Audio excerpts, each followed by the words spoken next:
I'm Arthur Moats, and I'm here to tell you about my new book, The Moats Theory of Life. If you haven't picked up a copy yet, I strongly encourage you to. This book not only is a fun read, but it's a guide to helping you become a person of impact and inspiration. If you are ready to take the next step to improving not only your life, but those around you as well, go get a copy of The Moats Theory of Life, and it's available at moatstheory.com.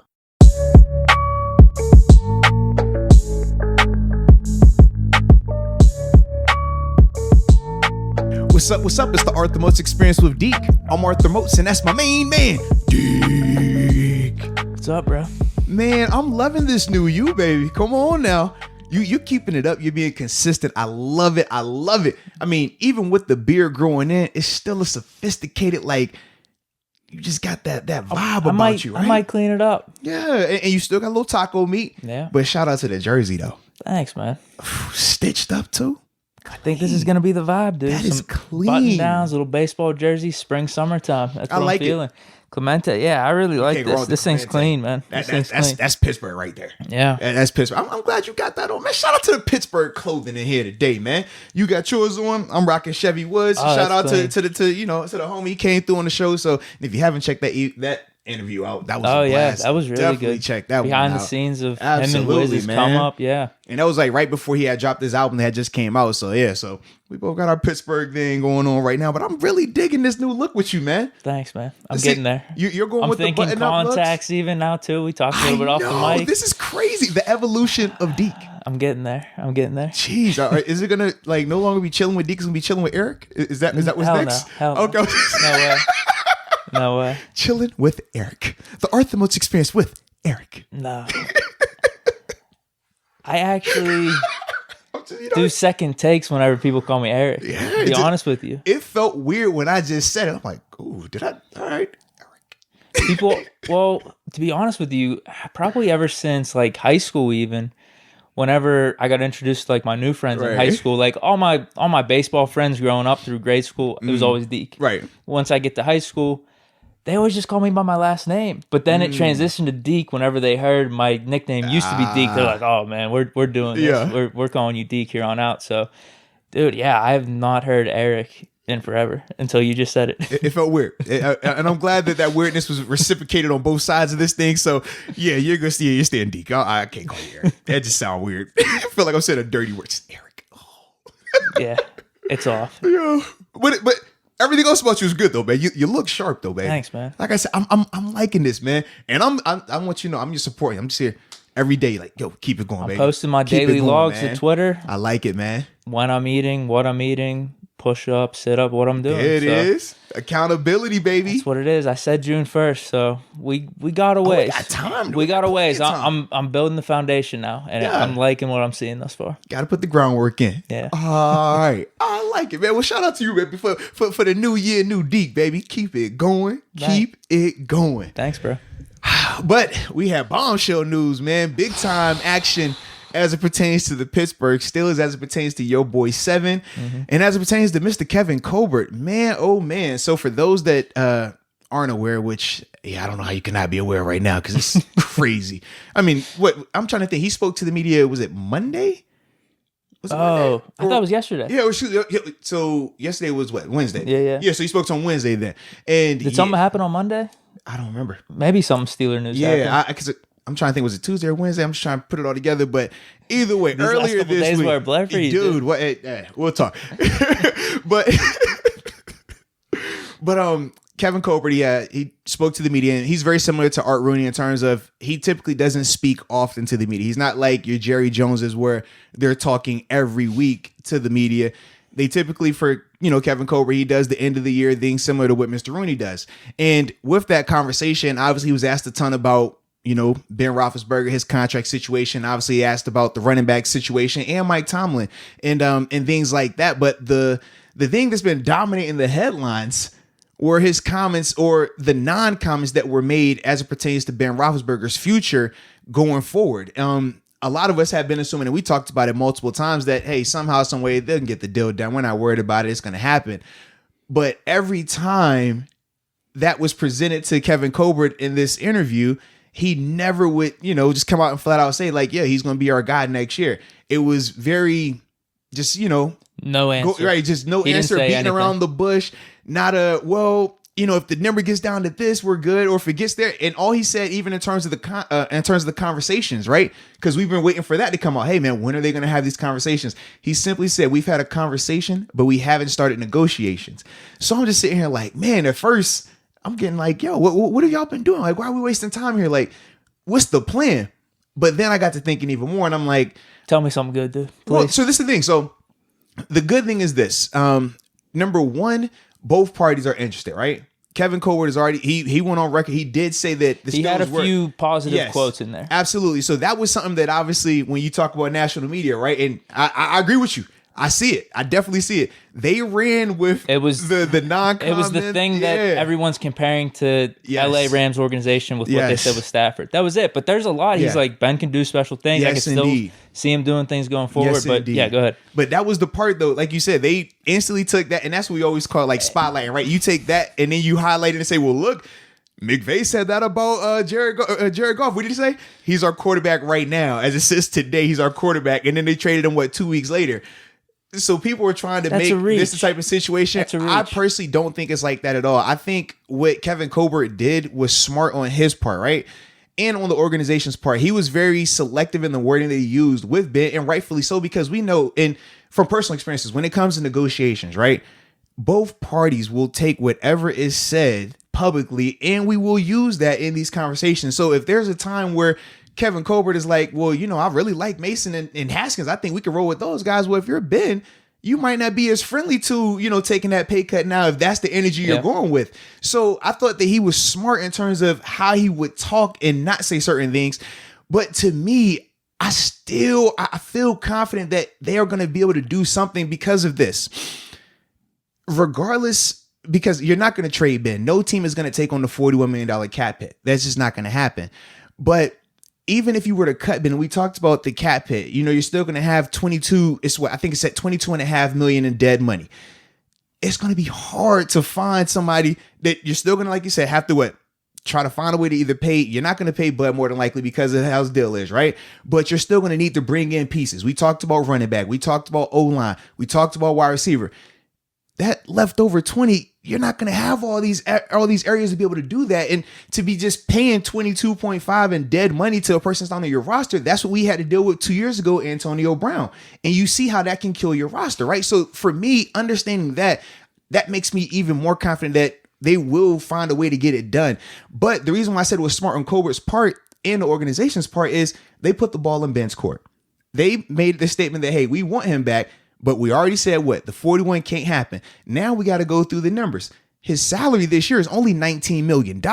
You look at the quarterbacks in the $19 million range, he's better than those guys. But when you talk about him taking the pay cut now, because the 19 is on top of the 22 that's already there, now you got to start shaving. So if we go down to 12 million, if we go down to 10 million, I'll just read you off a couple of names of the quarterbacks that are in that range and why this is a little bit of a unique situation, because now it becomes disrespectful towards 7.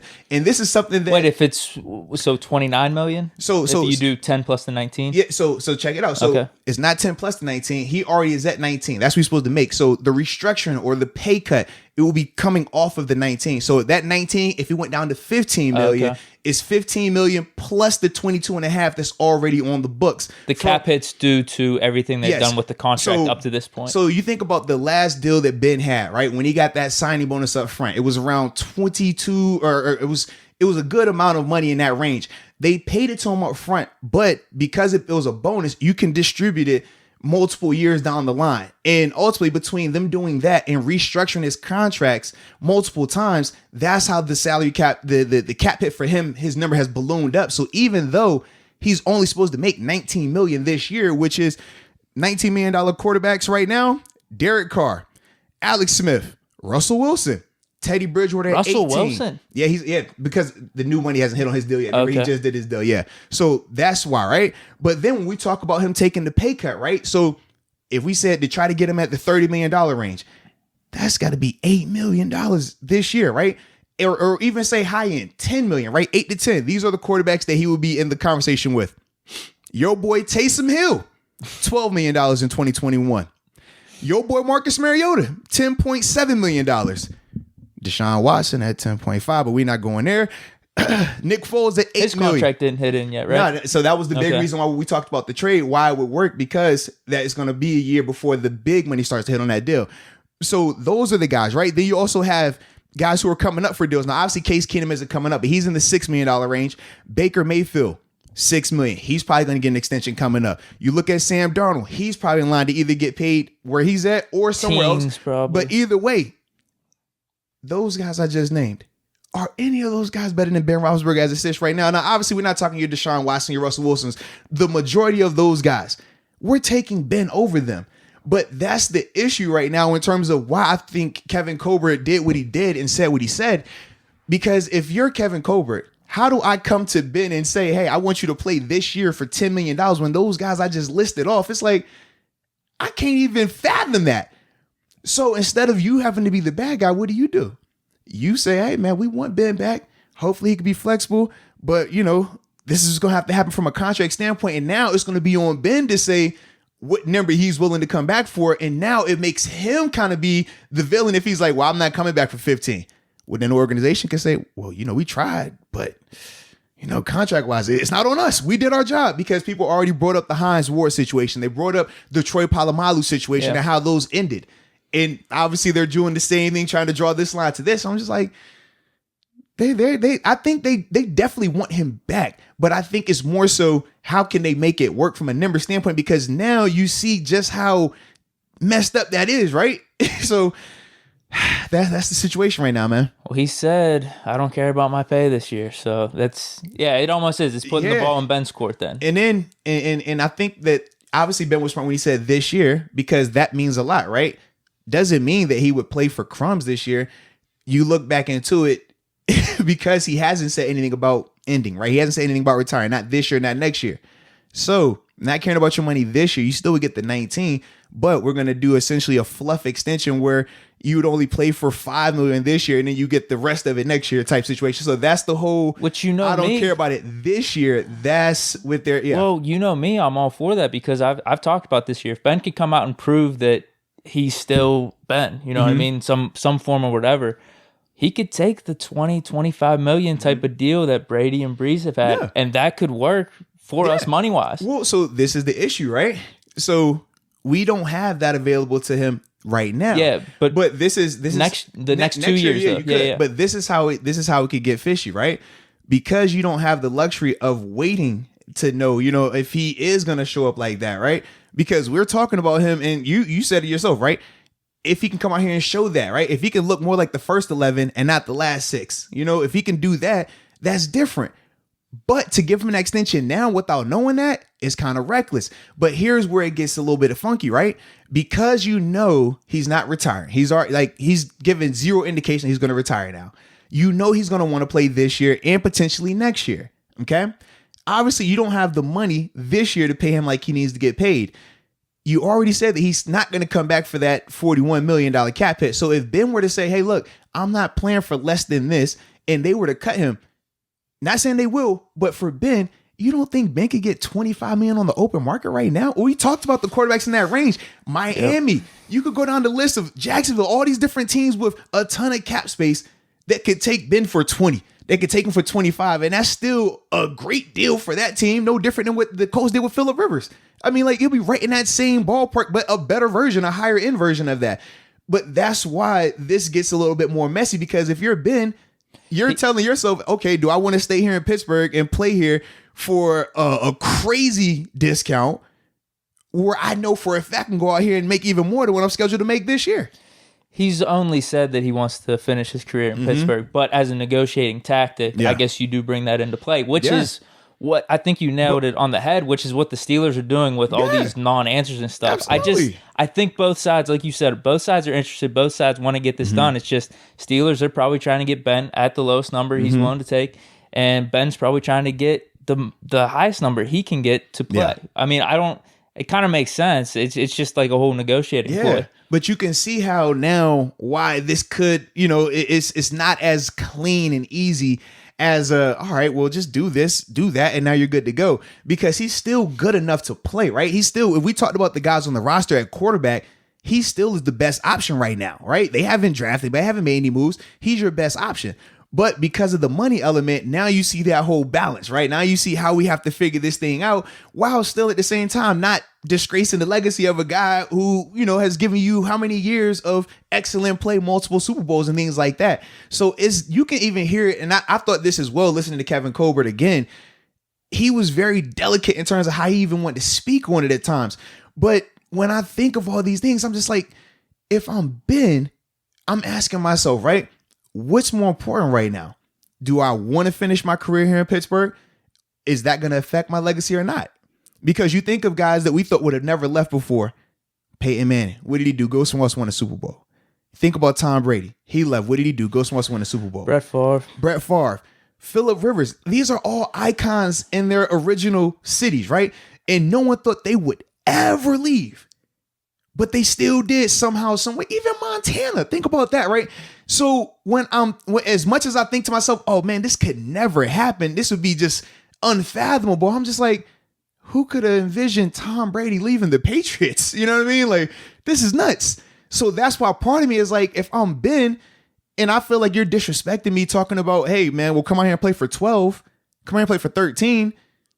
I might say, you know what? I can show you I'm better than whatever you guys put out here next year. I'm gonna go over here and ball out that way. So that's enough. I'm just like, I'd be devastated, dude. Don't do it to me. You see what I mean? You're messing with me a little bit. No, because this is the thing. Like, and it's partly because of both of our confidence in him, right? Now, obviously, you have a lot more confidence in him going forward, but just from watching quarterbacks and evaluating them, right?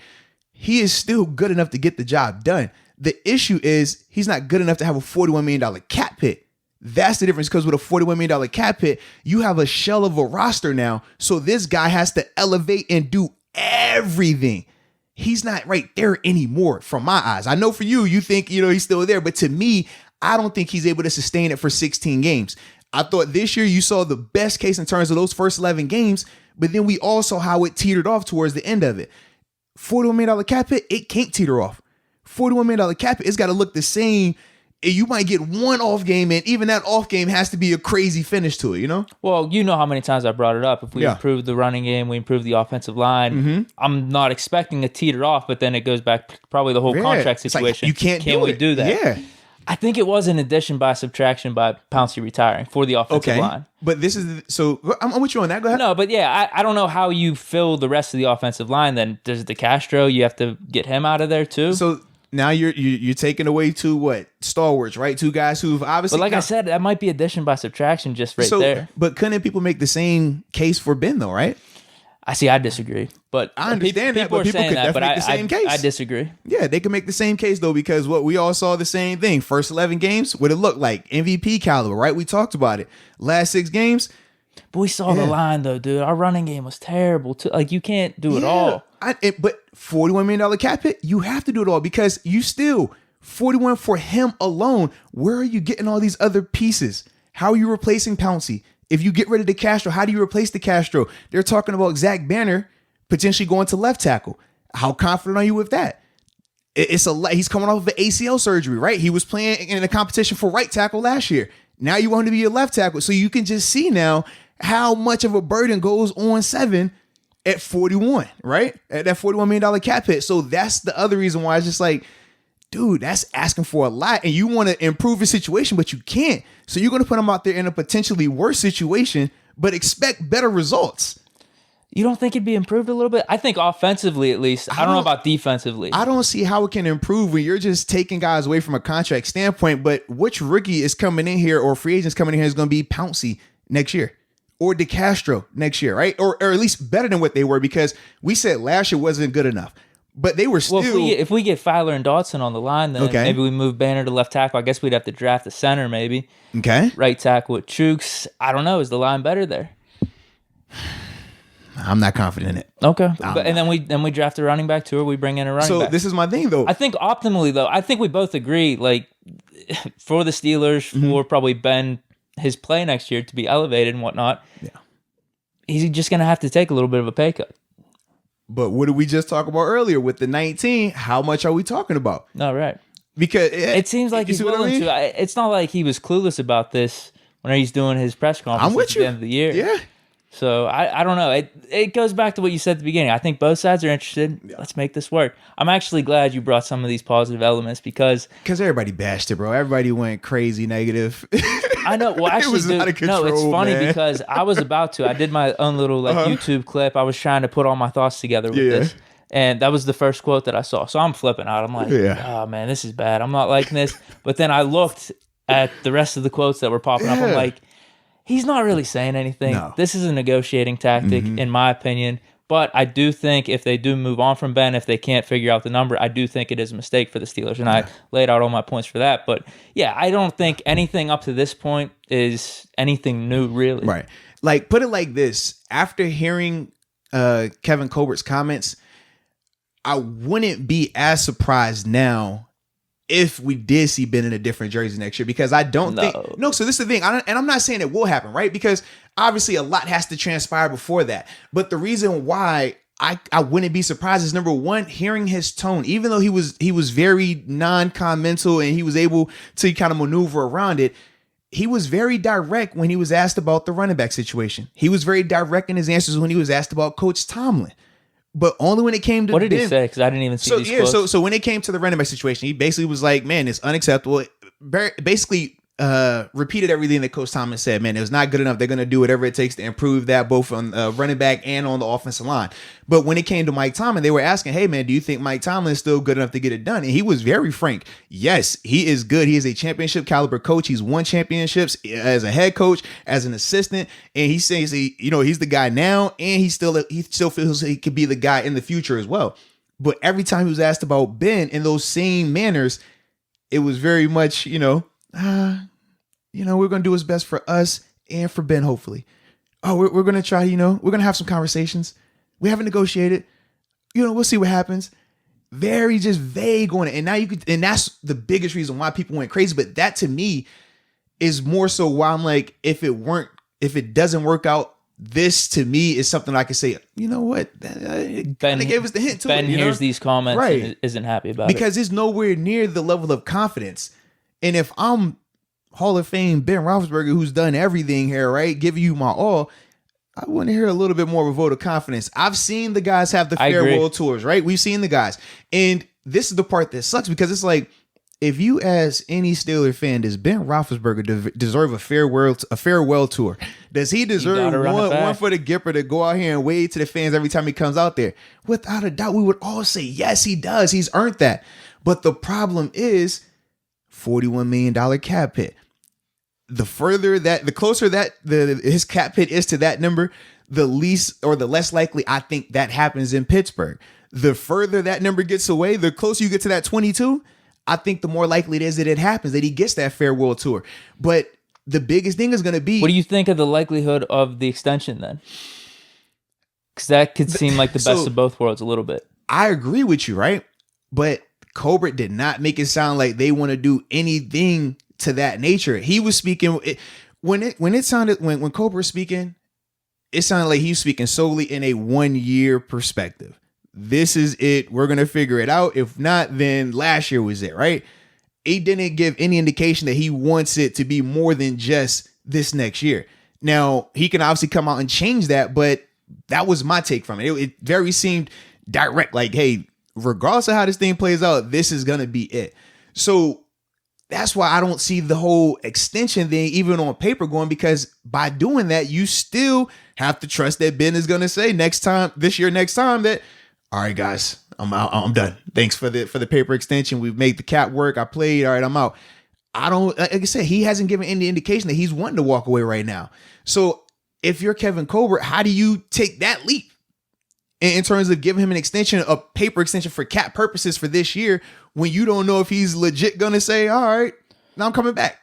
Well, which wouldn't be a bad thing if he plays really well next year. Right. At a $20 million cap hit, $25 million cap hit, that would work. But if it looks like the end of the season versus the beginning of the season, now we have issues. And I know you're going to bring up the playoff game, right? That's what you want to bring up. No. I was going to say, I feel like Ben wants to play because he feels like he still has it. Oh, yeah, he definitely does, yeah. It's not one. I feel like if he somehow doesn't play good next year, I don't think he's going to want to hang on if he feels like he's a detriment to the team. See, this is the thing, right?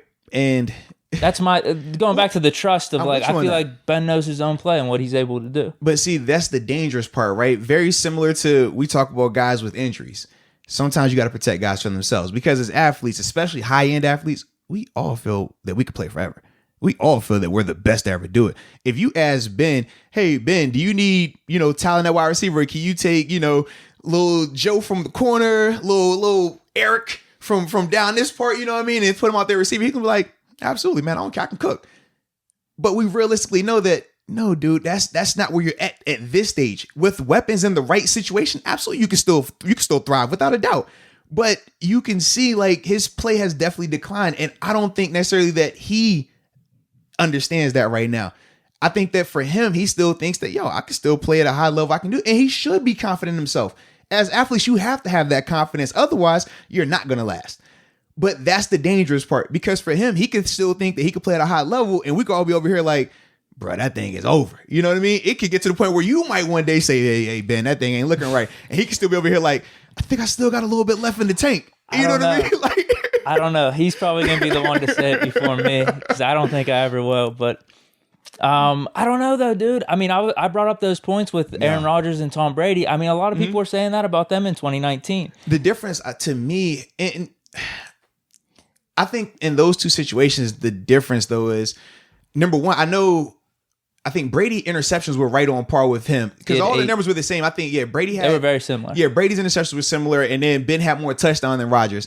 But the two reasons why I think both of those situations are different, you're comparing the 2020 season for, Ben this year versus their seasons last year. Why is it different? Number one, we talked about the Patriots offense last year. Nowhere close to the Steelers offense this year at any stage of the season. So the fact that Brady's numbers were on par with Ben's in that offense last year, I think it kind of hurts the argument that you were making 4-7. They were less. Rodgers and Ben's were actually closer. Yeah, well, I know they were all. I mean, we're talking literally 2 picks one way, maybe a couple hundred yards passing this way, and some. I think the biggest was the touchdown difference between Rodgers and Ben. It was like a 10 or 8 or something like that. His completion percentage was like 5 points better than Brady's. He had like the 4 picks, I think, for Rodgers. Not 2020, 2019. But the thing was, where did the Packers go in 2019? NFC Championship game. They got blown out though. But it was bad. Where did they go? NFC Championship game. But where did we go? Where did we go? We just lost in the first round. Yeah. Well, and realistically, many people will say, and I know it's a little different here. It wasn't like a close game for us. The way you just said Aaron Rodgers got blew out, the same thing happened to us this year. That was all on us though. It still doesn't matter. It still was a blowout, was it not? I'm sure Packer fans say the same thing. Oh, that was on us. You could tell 49ers were just a better team than the Packers. I think in our game, we both agreed Steelers were the better team. We just made so many mistakes. We feel that way because we're here in Pittsburgh. If an unbiased person watched that game, they weren't about to say that the Steelers were better than that team. So that's the reason why I'm just like, from a perspective standpoint, you can see why some people are like, well, Aaron Rodgers, they still went to the NFC Championship game. Brady did that with a shell of a team up there. No, my point is, though, a lot of people were questioning those guys. Okay. And Rodgers, I don't really know what changed. I know they drafted Dylan. He just had an awesome year this year. Like, it just... His year was the same. It's pretty much identical to last year, just a little bit more yards. It was similar, though. It was it's similar. The years are not that crazy. They're not... All right. Look at him. He won MVP this year. No. You win the award. Cool. We're talking about statistical, though. It's not... They weren't that far off. Look at his last year numbers and this year numbers. You tell me. No, it's weird because I always come from the standpoint, I'm going to go off your body of work. So even if I thought Rodgers had a little bit of a down year in 2019, he's still one of the greats. Yeah. I still trust him. You still roll with him the next year. Same with Brady. Like, whatever down year, for whatever reasons, you still roll with him. And I think that could just happen on a year-by-year basis. So you feel that way about Brees? What? Well, it's tough now. Things are coming out. He had these broken ribs. I don't think he's ever going to get his arm strength back completely, but can you still win games? I think you can. I think they can still make the playoffs with him. Now, do they want that? Do they want Brees back? Do they want to with Drew Brees go with right Jameis now? Winston? Like, that's when I'm thinking of those type of teams, those type of players. Are you winning championships with those guys right now? That's the question. Do you think Drew Brees could win a championship right now? I would need to see how he looked like at the beginning of next season. Now, is that the chance the Saints want to take or not? You see, yeah. Because like I said, dude, I think those ribs probably had a big part to do with how he ended the season. But once you allocate that money in that contract, can't get it back, baby. He's not bad. I think more for the Saints, it's just going to be time now because you're allocating time to Drew Brees as your starter versus maybe developing Taysom Hill or Jameis Winston. You're still wasting money though if it doesn't pan out. If it doesn't pan out, think about, you said 25 million, right? Or 20 million. They would have to re-sign Jameis though. Yeah, they would. Yes, and they've already said they want him back though. They've already said they want him back. What would that be? 5, 6, 10 million? It would depend on what you want if you're Jameis, right? I mean, you could be saying if you're Jameis, man, you know what? Well, worst case scenario, Jameis leaves. Taysom's there for what, 9 or 10 then? Yeah, because he's getting, I said 10 earlier, right? Yeah, it should be 10. So when I think of Jameis, he could be like, man, you know what? Y'all gave Taysom the opportunity over me earlier during the season. I don't care why you did it. I don't like the fact that you did it. And he could be like, you know what? I'm not coming back if it's not this money. And if it's not, then I'm just go somewhere else. Yeah, he can start a few places. Absolutely. Sure. So he's going to have options. So either way, to me, it's dangerous though with these type of quarterbacks, right? With these Hall of Fame guys, because we know them, right? You get the nostalgia. You think of the glory years, right? Not of the most recent years sometimes. And then you start to have the situation where contracts are involved, and it's not like we're playing with, 5s and 10s. It's like these dudes are 25s, 30 mils potentially. Like, it's just a lot more ramifications if he is, done. Are we talking Brees? I'm talking Brees. I'm talking Ben. I'm talking all these guys. Okay. At the back end of their career, yeah, absolutely. You think Brees is taking 25? I'd guess. Is his contract even up? I don't even remember. I want to say it is. Yeah. Okay. But to me, man, would you bring him back for 15? I'm not a fan of holding on to old quarterbacks for the name, baby. That's why I think we differ. Like, I'm more so like, hey, man, if there's somebody I love in free agency, if there's somebody I love in the draft, I'm going to get that guy. I'm not going to sit here and just hold on to this guy because he won us something 10 years ago. That's just me. Like, if I'm the Saints, I'm looking at him saying, well, is he going to give us the best chance to win next year? I don't know right now. I personally think that they could upgrade it. I do. Are you winning with anyone else though? I'd trust Brees probably than over any rookie. But this is the Jameis thing, so, or right? Taysom. If his ribs are good. This is the thing, right? Even ribs, no ribs, I don't really care about any of that, right?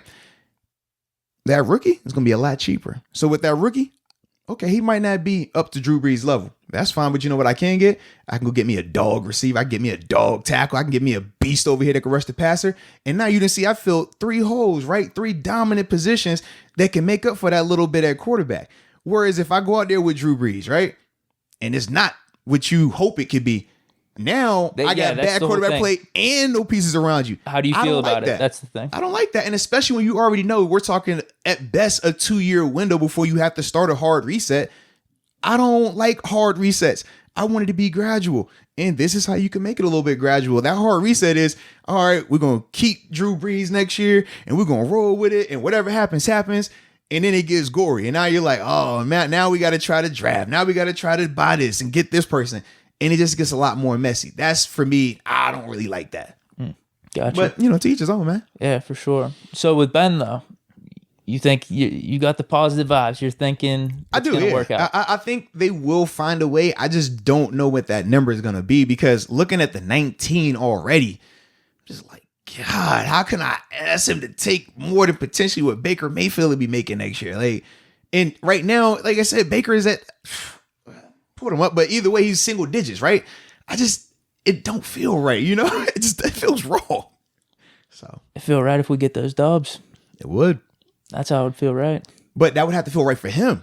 I don't think it's wrong in terms of Kevin Colbert. He would offer it. He's not tripping on that. But if you're 7, I'm just like, I've been on the side of that where you get in negotiations. They give you that low ball first. And you're like, bro, don't call me ever again if it's not this, period. Like, I've had that conversation before.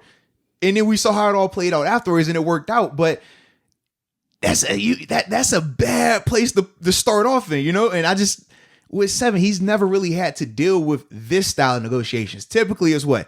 Blank check. What do you want? How long you want it? How much guaranteed money you want? Now it's a legit negotiation. Now he's legit going to have to see what it's like when they don't talk nice to you. When they looking at you and they focusing on them last 6 instead of them first 11. Yeah. It's a difference, man. And like I said, dude, I don't like it. Like from a fan standpoint of someone that wants Ben back and for everything Ben has done for the Steeler organization, I don't like it at all. But at the same time, I guess you get just that objective organizational. They're trying to get Ben back for the lowest number they can. That's the nasty business side, man. And I guess to me, I'm kind of torn between because this is what it's coming down to, and I feel like this is what it ultimately will come down to this season. Are you going to do what's best for Ben? Or are you going to do what's best for the team? I think it's going to be. I think it could be both. I personally don't, because the reason why I don't think it could be both is any number for Ben. You're talking money. Yeah, if it's lower than 19, that's not good for Ben. That's disrespectful to Ben. Ben is a $20+ million quarterback per year. That's what he is. So to pay him under that is disrespectful. I think I'm just living in utopia in my mind. Yeah. I think that's what it is. Where it's think about it, you get paid, right? So imagine if I was to say, hey, man, I want you to take a 50% pay cut. I want you to take a 60, or essentially in this case, almost a 70% pay cut. You're not so happy showing up, are you? It's not so bubbly down, right? You don't want to go out and do the extra. No. It changes, right? You over here like, bro, what time I got to be here at work? 6? Okay, I'm here at 6. I'm out at, you said 8. All right, I'm leaving right at 8, not 8:01, not 8:05. No, I'm not talking to no rookie. No, I'm not helping nobody out. Don't ask me for no extra film session. You see how that happens, right? I'd say, what do you have planned for me in the future? What do you have planned for me? How can we restructure this for the future? What you have planned for me? Listen, I want you to take a 70% pay cut, and I'm not bringing you back in any way next year. Dude, I do not like stay loyal to the team though. Stay loyal. Obviously we're referencing this whole analogy to Ben. I don't like the whole just no next year, no next like 2022. I don't like that. I really do think we got to give Ben a chance here. If he balls out, dude, why can't we sign him for another year or two? I'm a little with the irony and anarchy side. I kind of would like to see a situation just for my sick, cynical side. They don't get the deal done. People, come on, no. But hear me out. You're gonna like it at the end. So they don't get the deal done, right? Obviously, you're gonna have a large faction of Steeler Nation that are gonna be applauding it, right? Yeah, man, it was time to move on. We've seen it, people. This is like a 50-50 split, it, right? dude. You're gonna see a good amount. Oh yeah, man, I'm so glad he was washed. It's over. Cost too much, man. We're good. We're moving forward. Then you're gonna get the other kind, right? Like you. It's like, man, dude, he still got stuff. And then you can go sign with a team. No. This guy got a good amount of money. It's not. And then it's a good situation for him, right? Miami, I like Miami for a couple of reasons. They got some pieces. They got a lot of money. And they got a great defense down there. Great weather. He don't have to worry about playing in that snow, baby. AFC East, it's going to be him and Josh Allen. I like it. But, check me out, right? Goes on there and balls out. Goes ahead and wins him an MVP. Goes ahead and gets him a Super Bowl. And gets him a Super Bowl MVP. Just for you. No, that's for you. What? Stop, dude. It's got to be with the Steelers, man. No. And he knocks the Steelers out the playoffs. No. Come on. I'm not good with that. 700 yards passing, too. I'm not good with that. He throws to 700. I'm not good with that. And 40 rushing yards with the QB sneak to win it. That's not right. QB sneak to win it. No. On the road at Hinesville. It's not right, dude. Come on, man. No. And then he gets the farewell wave to everybody that was giving him the, yo, get him out of here. You suck. He gives him the, ah. You ain't feeling it. Dude, I just can't do it. Or he could go NFC, picture it at all. Or he goes NFC. Meets the Steelers in the Super Bowl. No. Dude, you're sick. Why are you bringing this up? Come on. That's the best of both worlds, right? No. That's the best for the Steelers. The Steelers will still be winning, still get their, opportunity to play for another ring. Then Ben gets to go out and show that he's just like your Brady's. He's just like your Mannings, right? In terms of, I don't need to stay here to win. Remember, that was the knock on all these other players when they leave here. They can't win elsewhere. That's why it was a big deal with AB, right? One of the first ones to really go, well, and Emmanuel Sanders, obviously, but to really go and show that, hey, I can have success outside of Pittsburgh, right? Well, why not 7 and say, you know what? I could do it too. It's not right. What? It's just not right. 7 Steeler for life. That's how it needs to be. What about Brady? Brady wasn't a Patriot for life? It doesn't get any more patriotic than Brady. Like what we saying. I think there were actually, I know you talked about we were surprised that he went to the Bucs and left the Patriots. I think there were way more hints of that happening throughout his last couple seasons. Ooh, as opposed to Ben. News came out too, yeah. Dude, all the way up to this point, I didn't think there'd be any shot in hell that Ben would be on another team. I still don't think that. So I think for me, the only time I had a glimpse of it was because of how Garoppolo and Brady worked out, right? Where they were saying that, hey, Belichick wanted to move on with Garoppolo. Are you talking about Ben? Are you? Yeah, so I got you. Check me out. So the only time I thought that Ben could potentially play somewhere else, I thought back to the Brady Garoppolo situation, right? Young guy, they were high on him. Obviously, he's nowhere near as proven, but they believed in him in that organization to the point where they were ready to get, move on from Brady. Obviously, Kraft nixed it and it worked out. Brady's been to has won 3 Super Bowls. Has been to 5. He's 3 out of 4 in the last 5 years. Yeah, he's 3 out of 4 in the last 5 years. That's what it is. And he has 2 MVPs during that time frame. Yeah, because he got the one. No. Regular season. No. He got Atlanta. He had Atlanta's MVP, Super Bowl, and then he had this last year in Tampa. Because the year between was when Edelman won an MVP. Yep. So he's got 3 MVPs in the past 4 Super Bowls in the past 5 years. So we saw how that worked out for Brady, right? It worked out in his favor. Going back to Ben. Remember, we kept flirting with the whole "I might retire" thing, and then they and that's when they drafted Mason. And what did they kept talking about Mason? He's a steal. First round grade. We got him in the 3rd round. And then what do we talk about? Russell Wilson was a 3rd round quarterback as well. Oh, man. And remember, that was the whole thing. So it was like, and that was the only time I really thought, like, all right, could this happen? Could we see them potentially, make that move where Ben could be somewhere else? But obviously it didn't happen. But that was the only time. And now here we are again where I'm like, I could definitely see it. And it's crazy to think like a guy like Matthew Stafford, right? He's got traded. He's then moved on from Detroit. Obviously, Goff took his team. Well, he didn't take his team to the Super Bowl, but he was a factor in that offense going to the Super Bowl. He's gone. I mean, we can go down the list of obviously your higher end quarterbacks, your marquee guys, but it's not as far fetched as it once was. That's the thing I'm getting at. Where beforehand it was unfathomable. Well, just in general, quarterbacks are able to extend their careers really long. Especially Hall of Fame quarterbacks. You would just never see them be moved. Whereas now it's like, they're doing it back to back like it's nothing. I can't see it, dude. Big Ben Steeler for life. I can't do that. I can't do that, dude. I mean, quarterbacks on the move. We even saw, we'll get into this later, but Carson Wentz, #1 overall pick, just got his extension. Trading him. Did you want to talk about that? No, I said we'll get to it in a little bit, yeah. But you could just see the difference of like, it's not, taboo anymore to part ways with the quote unquote franchise quarterback or Hall of Fame quarterback anymore. It hasn't become normal just yet, but you can see where we're getting to. I mean, all I'm waiting for now is a Deshaun Watson news. He's been traded to such and such. Then it's going to be really all going crazy, So I'm hoping that it works out for you though. In my scenario. No, the perfect scenario. Ben's a Steeler, plays 3 more years, 3 Super Bowls. Do we want to? We'll do 2 regular season MVPs. Okay. We'll give an MVP to Harris for one of them too. It'll be like a John Elway maybe. I like it. Like Ben and Harris. I'm like with Harris goes off. Ben still has a really good year, but we'll give it to Harris. But Ben wins the Super Bowl MVP that year. Okay.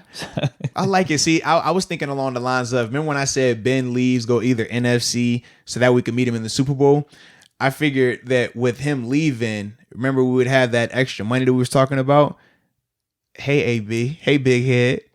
What's going on? We bring AB back. Antonio Brown. 7's gone, right? Remember that was one of your guys, right? That was one of your issue guys. Stop, man. He's gone now. Super Bowl champ. Hey, big fella. Come on around. We still got your double locker room set up right next to the equipment office, right the way you like it. Got the window. We still got your whiteboard up there so you can write your motivational mess. Everything you need.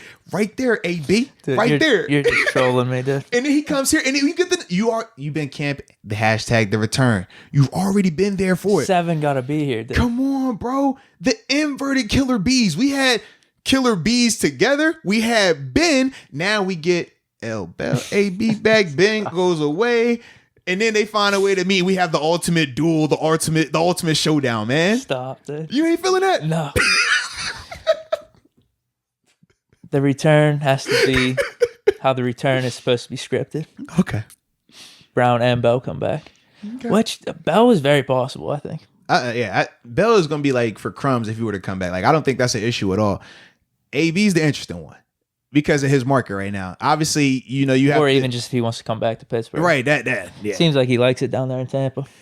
I mean, he's, that's where he resides at in terms of being a Florida guy and things like that. But you never know, man. You never know. But it's always hard too right now because they're in the honeymoon phase, man. Well, we talk about they fresh off that ring. Everybody's talking, I want to stay. Yeah. Until you start looking at them checks, you like, all right, I'm gonna take this ring and go.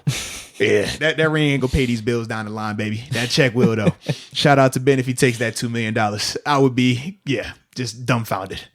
We'll see what happens, dude. I'm trying to stay level-headed throughout all this because yesterday was news to me. Well, it was, but at the same time, it was one of those things. It was just a bunch of things being said. Yeah. Nothing really news to me, just because we're kind of in the same situation. Both sides interested. Ben's going to have to take a cut. How much is the Steelers organization willing to do this for?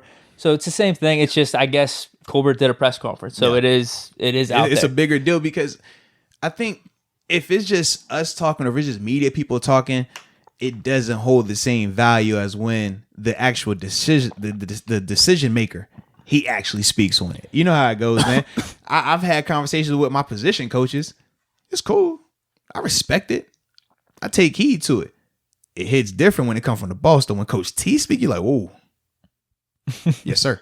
You know what I mean? You see, there's levels to it. And then from there it goes, oh, it's Kevin Colbert speak. Oh, you actually cut the... Yes, sir. And then when Mr. Rooney speaks, whatever you say, master. Yes. Thank you. Appreciate you, sir. You know what I mean? Like, so you can just see the level. So that's why I think it does hold a lot more significance when it's Kevin Colbert being very vague on a player's future. Yeah. Because even when he spoke on JJ Watt, he was saying similar things, right? And this is like, I don't like this vagueness. I like when you're direct. And he is direct in certain times. We pointed it out. When you talk running backs, when you talk Coach Tom, he was very direct. It's going to be interesting, man. Yeah. Well, we'll see what happens. It could go two ways for me. It's either I got the Jordan Belfort, Wolf of Wall Street. I'm not leaving. I put Ben's face on that. Oh, you already got it cooked up. All right. I've already been thinking about it. It's either that or maybe I'm dropping some F-bombs Colbert's way. So it could go. There's extremes for me right now. So I did have a question, though, for you. Because we always talk about, because people were talking about how you end, right? People brought up Vince Carter, right? In terms of basketball, obviously the Hawks didn't have a lot of success, didn't make the playoffs. They ended the season, no fans. He just slowly walks off the court. Nobody even there to give him anything, right? And then we talked about, okay, you think about a guy like Brady, or if he were to retire, right? Retiring on a high note after a Super Bowl. So we said with Ben, 12-4, winning the division, is that a high note for you to walk off? Or do you want not that wild card game? So, but this is my question. You said not the wild card game because of how it ended.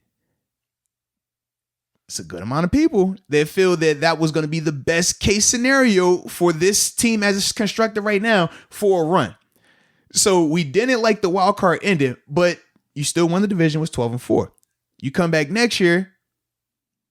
I still think all that's feasible. So see that, and that's I got the Super Bowl aspirations. That's my thing. To me, that's where we differ drastically, because this is like, if not 12-4 winning the division, hosting a playoff game, I don't know.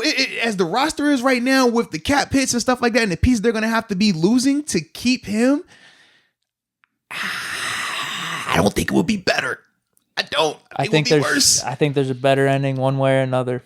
So this is my question to you then. Would you rather take 12-4, win the division, lose in the wild card round, or would you rather go 8-8 but win your last game of the season? I don't like either. It doesn't really matter to me. It's tough. The reason I ask you, because I feel like, honestly, if he's coming back and that number is anywhere, 30 or more for his cap hit, I feel like we're going to be more in that range than the 12-4 winning the division range. That's my. Did you see they just bumped up the cap today? A nice $5 million. Yes. I was going to say, does that mean anything? Because the projected was 175, and that was 180. So not that big of a difference, honestly, man. Because they're already they were 20 million in the negative right now as the stud. So now you're 15 in the negative right now. So they still are going to have to make pieces move, and that doesn't account for any new piece you're trying to get. We're just talking about them losing pieces to get under that number. So it really didn't help. I mean, it helps obviously because it's extra $5 million that you don't have to account for now, right? But it still wasn't going to be this massive impact on them because they still have a lot of pieces that they have to deal with to just get in compliance. And then after they get in compliance, still being able to put out a productive team, because there's a difference between being in compliance with the salary cap. Every team that plays is in compliance, but not every team has a productive roster. Not every team has a team that you can put out there and compete. You think about the Jags, right? Ton of cap space, always in compliance, but you saw what that looked like last year. So that's the fine line of, yeah, you got the extra money, but you still got to be able to formulate a productive team, because the standard is the standard. And this is something that I love about this organization. We talk about it always from a player's perspective, but no, it starts up top. Mr. Rooney is a big believer in, hey, we don't tank. We don't put subpar, products on the field. And Kevin Colbert is the same way. Coach Tomlin is the same way. And because of that, that's why it's contagious throughout. That's why the players buy into it. This is another one of those situations where the standard is the standard. They're going to have to find a way to keep this roster as productive as it is, or as productive as it can be. Now, if that means they got to make a crazy decision in that process to do that, I still think that they will look at the standard being the standard and weigh that a lot more than, all right, let's try not to disrespect this Hall of Famer on his way out. I think that they don't mind it being a Troy situation as long as they keep winning after the Troy situation like they did, right? I think that they would look at it the same way as, man, it would be tough. It would be crazy for us to have to move on from 7 right now. But if that means we're going to be able to have sustained success for the duration, right, until the next 5 years, to the next 10 years, or whatever it is, I think that they would do it, and they wouldn't think twice about it, man, personally. Yeah, I get that. I think me and a lot of other people, though, it's like, you deserve the run back. We talked about this at the beginning. It's just like, it's only right. I think we got to run it back. I had somebody tell me this when I was young. I had so I was in school, there's a person over there that I thought was nice. I was a grade school. I was a young kid. And I was like, man, you talking about chicks? Yeah, I talking. It was a person. It was a person. And I was like, I like this person right here, man. I brushed my teeth, put my deodorant on like my parents told me. I got my school shoes on. You got the school clothes now. We only had one school outfit, one school shoes. What'd you have? I had some Iversons and T-Max. I had the Jerry Stackhouse Filas. So I went with those. And I'm feeling fresh. So I'm like, all right, let me, I'm gonna just give him the wink. What up? Went with the bad boy. And I remember sad, about to cry, like, God, man, I should go get the bad. He wasn't even, he's sleeping in class. I'm up here paying attention. Like, what's going on?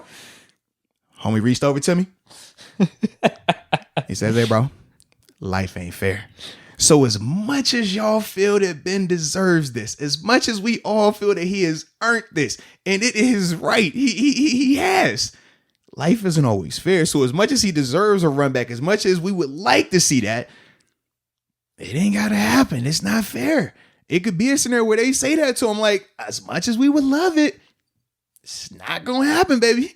You come back and wave and do the towel to start the, you got the people at the celebrities come back and swing the towel. You could be the towel rally guy for all 16 games. Every home game, you are a guy. We won't even outsource you. We will let you run out the tunnel. You can even run out the tunnel. Do your little point, you tip your little cap. But then after that, we're going to put you up in the booth. It'll be fine. Or even have him sit on the sideline. Be cool. But I just don't see this scenario where, if that money is anywhere near what we talked about, how it works out for them right now, man. It's going to be crazy, though. They're going to be cold-blooded, you're saying? Have we not seen it before? I mean, you brought up the Troy, you brought up the Hines. I think Ben's at a better spot in his career than those guys. The thing that's weird to me as well is this, though.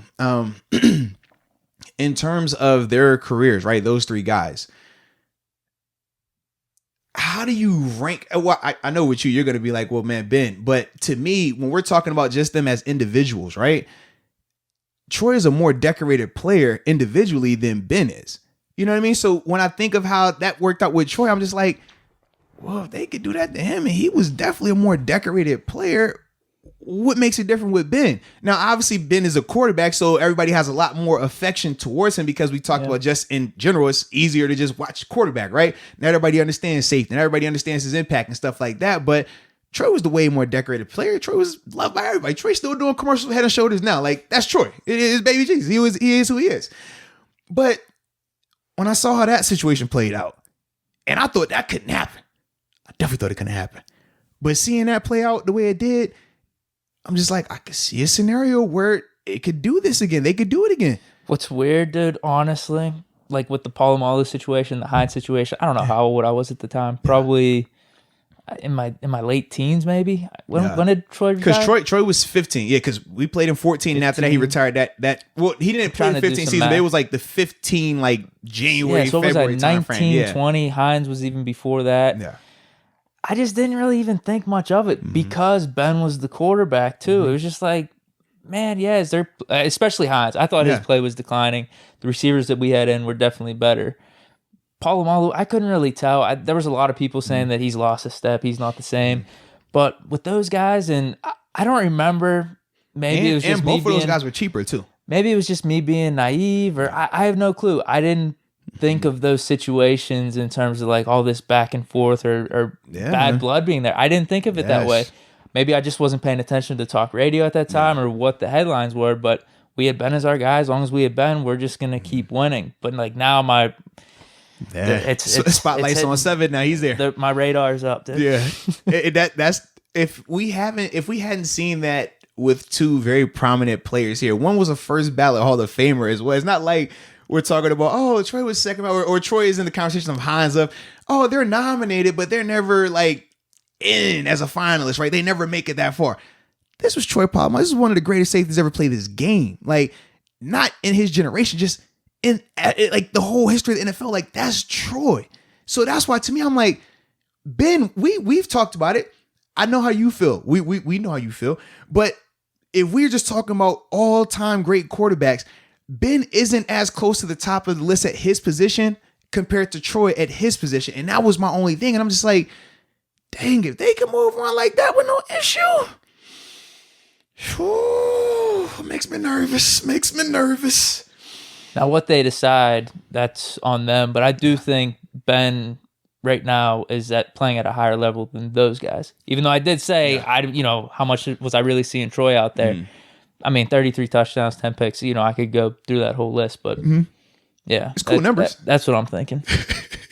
I'm just saying, dude. I think it's cool numbers. It's worthwhile. Like, it's worthwhile for the Steelers to bring him back. Like I think it'd be a mistake if we don't bring him back. I like where you're going. I'm real cautious when you throw out these numbers because it's no different. You throw out the wild card game numbers. We can all agree that they weren't effective. It wasn't his best. Yeah, it wasn't his best game for sure. But it's the difference between just throwing out numbers and leaving them as an end all be all. You rattle off the 33 and 10. You rattle all these numbers. It's like effective though. But people want to take Ben's numbers from that game. They want to go to one extreme and blame him for the whole game. Where it was like the defense was really shaky. It was multiple things that transpired. But to point to the 500 passes as if like he was lighting it up, it wasn't that scenario. I'm just saying, I don't think many quarterbacks can do that though. Can do what? Throw for 500 yards though. Like garbage time, whatever it is, that's still something. Come on, man. I'm just saying, stop this, bro. I'm just saying, he still got it in the arm, dude. Garbage he still time got the arm nothing. It's still something. Yo, what? We counting garbage time stats like that? You are the king of talking about garbage time stats and stopping people. You just brought that up come on, man. I'm not talking about that specific game and winning championships. I'm just saying going forward, that's something to look at and say, hey, I think he still got it. Because, you're right. A lot of those stats were empty the last, 2 or 3 minutes. Yeah. Like I think we had, the 80-yard drive where he got 80 yards. Those were empty stats. But at the same time, it's 500 yards, 4 touchdowns. How many other quarterbacks are doing that? What was the rest of the stat line? Huh? What was the rest of the stat line? I think there were some tip passes. I was like, wait a minute. I didn't hear the rest of it. How many passing attempts? How many interceptions? You should be able to throw for 500 yards if you throw the ball 70 times, which he did. I think there were some wrong routes around. I mean, how many times you throw the ball? Just think, how many times you throw the ball in that game? You know what? I'm telling you, I'm putting 2.5, maybe even 2 3/4 of those picks on Ben for sure. All those maybe even 3. I mean, the one to Deontay was high. It did hit him in the hands, but 2 of the other picks were definitely on him. I forget what the one wasn't. Which one? I can't remember. There was one that wasn't. How many were there? There was 4. It was 4? Oh, there was one that was not on him. I know for a fact. But I will give him credit for 3 of them. 2 3/4. It hit Deontay in the head. It wasn't the best pass. Though. But you're the best, bro. You're the best. I need this. I tried, dude. Why is it like way too serious with the radio right now? God. Yeah. Some people are, because you know how obviously this is a big thing. I mean, it's kind of like a civil war. You're either pro Ben or you're anti Ben. You know what I mean? Yeah. And there is no like middle ground. So when you talk to people, you're either hearing Ben's the best, man. I don't care what y'all think, man. This dude can still do this. And he gets like, man, Ben's trash. You got to get up out of here, man. Go with Mason, man. We got Dwayne Haskins. He can rock out. And it's just like, God, we ain't got no, we can't have a middle ground, a little something, just a little easier to talk about. Well, bro, you were talking to me a couple weeks back about you starting to understand Ben's popularity or his polarization within Steeler Nation. Absolutely, man. It's crazy. Like, there is a reason why Ben supporters are defensive, because throughout his whole career, there was just people that would bash him nonstop. Like, I couldn't believe it. Yeah, I like I said, the more I see it now, I'm just like, I've never seen a franchise quarterback be this, and he's already won Super Bowls. It's not like a guy who's on the come up and hasn't won it. It's like, dude, he's won you one. He won you one early, and then won you another one later on. So you got both parts of it. They were bashing him like after that second Super Bowl. I think it was the motorcycle accident. Yeah, just people. He did throw for 23 picks that year, but I mean, he was a little banged up from that motorcycle accident, dude. Coming back like that, it's like Drew Brees' ribs. But dude, I'm telling you, all throughout school, high school, growing up, watching Steelers, being a Steeler fan, there would always be a line. There'd be people that would they couldn't wait to get Batch in, or they'd be like, man, we got to draft a guy, get Ben out of here. You said they were wearing the Batch jerseys, right? Dude, no, people were wearing Leftwich jerseys on our Super Bowl run in 2008. People were wearing Leftwich jerseys into my school. I'm like, this is so disrespectful, man. Like, do you not understand? Especially that year, as much as Ben's stat line in 08 wasn't like anything impressive, dude, oh my God, the clutch drives, the game winning drive, it was crazy, so clutch. And see, for and me, you saw it in the Super Bowl. I was gonna say, for us in Buffalo, we never none of that. We were rotating quarterbacks for a reason, rightfully so, and nobody was buying a jersey of any quarterback because you just didn't know. It was like he could be the guy for 3 weeks, and then he's gonna flame out. But that's crazy to me when I think of that, like, because this is the dude, like you said, his legacy from an on-field standpoint. He's stamped. He's solidified. He's a Hall of Famer. It's going to happen. It's more so just, all right, whenever you hang him up, wait the 5 years, then you're good. But to see how polarizing it is, like, it's crazy to me, man. No, 100%, dude. What do we got next? We got more, right? So, I guess we'll finish up Kevin Colbert's Was that comments. A full podcast? Like, we're outran. Absolutely. Absolutely, bro. Absolutely. So... We'll finish up with Colbert's comments right here, and then we'll go to the Wentz thing. So, lastly, he was asked about J.J. Watt in terms of, have they reached out, think it could fit, things like that. Once again, very vague, right? He gave the response, I believe it was, I don't like to talk about, guys who aren't under contract with us because if anything is just speculation. He just left it at that. But it's crazy now because we talked about, a week ago, all right, he get released, cool. Definitely going to get ready to come to Pittsburgh, join the crew. But now, have you been seeing some of the reports? Browns. Cleveland. He's strong. Now the Bills. Said strongly considering Cleveland. The Bills he's considering. He's talked to Vrabel and the Titans. And Titans now. Packers. No, so Packers as well. So it's those four. And then obviously us, we make 5. But yeah, because Green Bay, obviously that's the hometown. Titans because Vrabel was his DC when he was in Houston. Wow. And then obviously the Bills because, number one, it would give him the best opportunity in terms of playing and being impactful, right? If he comes to Pittsburgh, he's another guy on what we already have in Still place. Impactful. Right. But no, like, we're not going to ask him. He would be the guy. Right. He's not going to start over Cam right now. He's not going to start over Tua right now, right? He's not going to start over Alex Highsmith right now. He's not going to start over TJ right now, right? You could make a case for Highsmith, but the reason why I don't think because the 3-4 element, you got to drop in coverage, and he's not doing that. He'll be on like a 60-70% snap rotation. Whereas in Buffalo, he's going to play like he's in Houston. He's going to be the feature, like Defensive Player of the Year Houston, where, all right, you got Jerry on the other side as your bookend, but you got to do all the work where you're going to work over here. So that could be appealing if he wants to prove that he can still play to that level. Obviously, you talk about, what do we say, Green Bay, that's the hometown. We talked about them. Obviously, here in Pittsburgh, you got your brothers.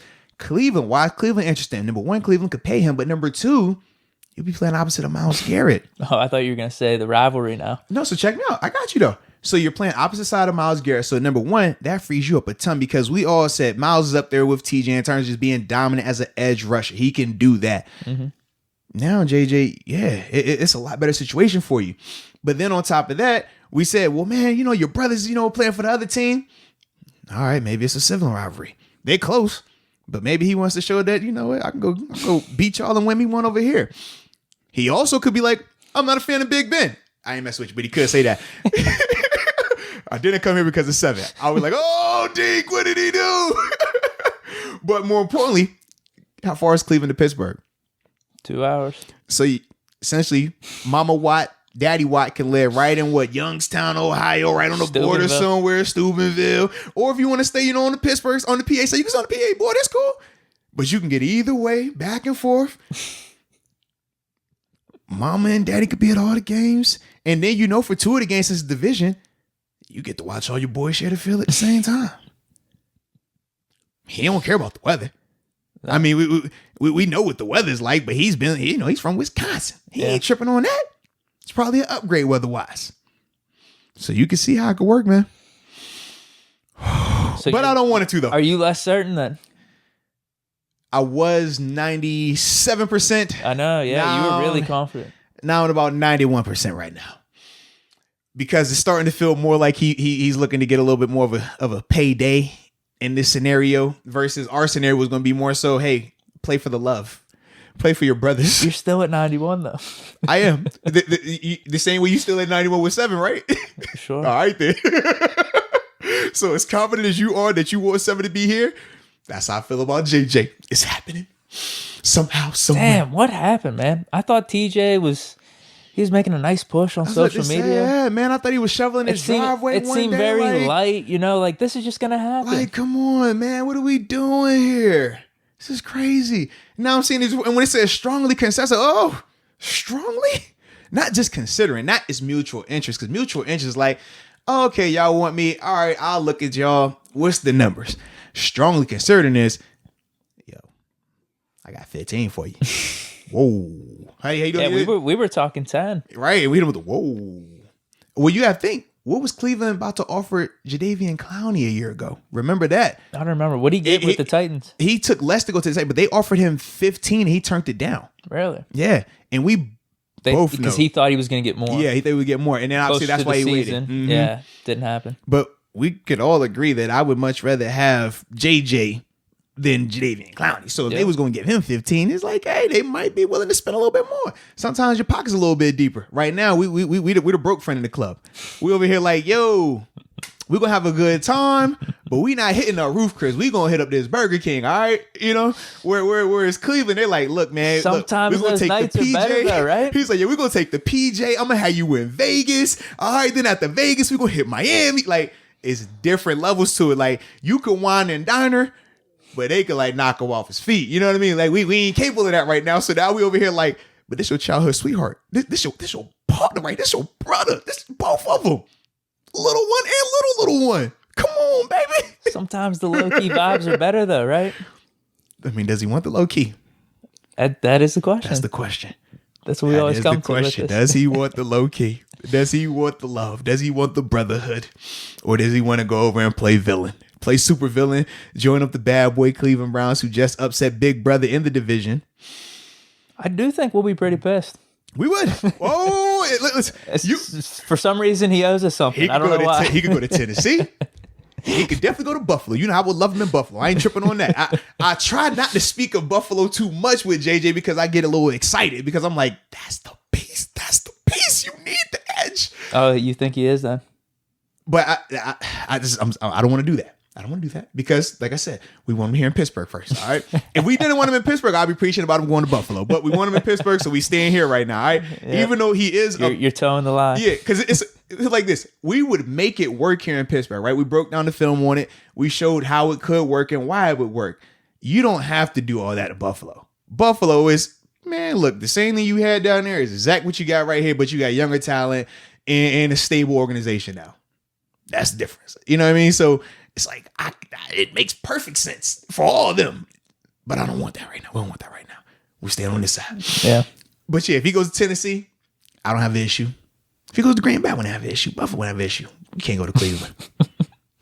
And to know that if it were between us and Cleveland, which it is, like we're in that conversation, to know that we got beat out by Cleveland, it would be like getting beat twice, because obviously they knocked us out the playoffs, and then they would take JJ.